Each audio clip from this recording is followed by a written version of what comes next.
দুনিয়া থেকে স্বেচ্ছায় বিদায় নেওয়ার জন্য অনেকগুলো রাস্তা আছে, মানে অনেকগুলো কারণ থাকতে পারে। এর মধ্যে এক নাটকির পোলায় মানে কোন মগার ঘরের মগা ফকিনির বই করছে কি এক মাইয়ের লই গিয়া গলায় দড়ি দিছে। হ্যাঁ, আমি এবার এই পোস্টটা শেয়ার দিলাম যে মর গিয়া মাদার কা বাচ্চা। তো এই পোস্টটা খুবই তার একটা ছোটোবার ইমোশনে লাগছে।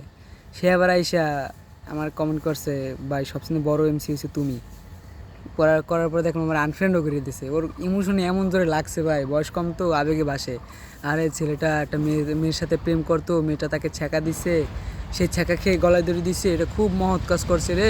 আহা হা, এইটা নিয়ে এর মাথা নিয়ে নাচমু যে আরে ভাই তুমি মরে গেছো প্রেম করিয়া, আরে আমার সাধু পুরুষ রে সুদীর্ঘ হালাই মরছে প্রেম করিয়ে ছ্যাঁক খাইয়ে মরছে। ওনারও লেখেন মাথা নিয়ে নাচমু।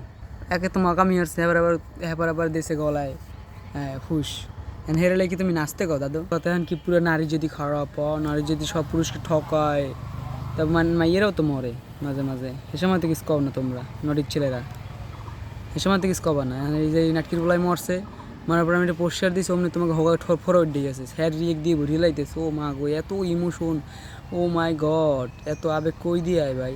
গলায় ধরে দিয়ে মরছে, এটা মাইয়ের লেগে গেলে কি ইমোশনও দেওয়া না। ভালো, গুড।